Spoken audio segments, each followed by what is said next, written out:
So this is a homework question, and so it says find the exact value of each of the remaining trig functions of theta, rationalize denominators when applicable. So they're telling us that the cotangent, y'all, is equal to the negative square root of 3 over 7. Okay, so y'all, just a couple of reminders here. We're looking at the cotangent, right? Remember, y'all, the cotangent is going to be x over y, right? Now, we are in quadrant 2, right? So y'all remember quadrant 1, quadrant 2, quadrant 3, and quadrant 4, right? So in quadrant 2, y'all, x is negative, and y is positive, right? So when we look at that negative square root of 3 over 7, that's telling me that my x is going to be negative 3 and my y is going to be a positive 7. Okay, so look, y'all, if we're going to say x squared plus y squared is equal to r squared, and we know that x is the negative square root of 3, and we know that y is positive 7, let's see if we can find r. So negative square root of 3, when we square it, it's just going to be a positive 3.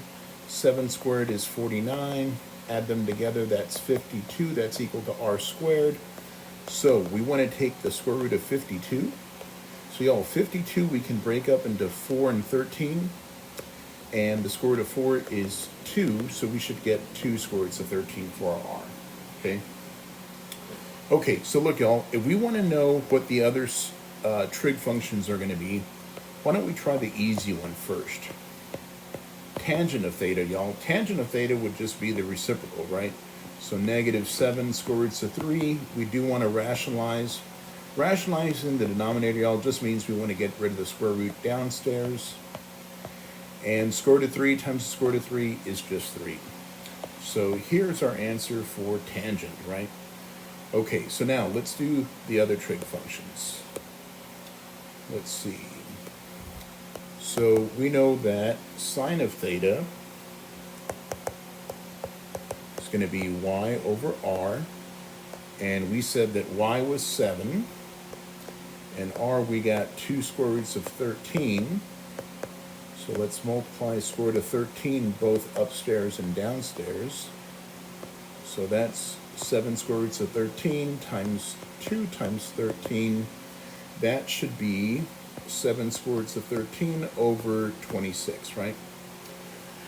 Okay, so why don't we do the same thing? We can do, what's the next one, y'all? Why don't we do the easy one, hopefully? Cosecant theta is going to be r over y.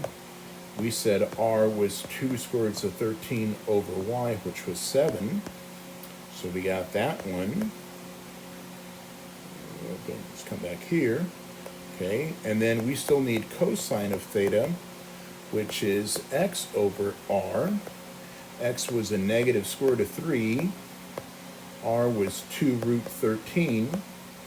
Again, we'll multiply by the square root of 13 both upstairs and downstairs. So upstairs, y'all, that's going to give me negative square root of 39 over 2 times 13, so negative square root of 39 over 26, okay? And then we can do secant of theta, which is going to be r over x, so 2 square root of 13 over a negative square root of 3. We can multiply by another square root of 3 upstairs and downstairs. So negative 2, I'm just going to bring the negative upstairs. 39, root 3 and root 3, y'all, is just 3. I don't need those parentheses. So, and we have the remaining 6 trig functions, okay, y'all? So, I hope this helps. But again, all I'm really doing here, y'all, using my Pythagorean theorem, right? And then remembering that in quadrant 2, that my x value is going to be negative and my y value is going to be positive, okay? Y'all got any questions? Let me know.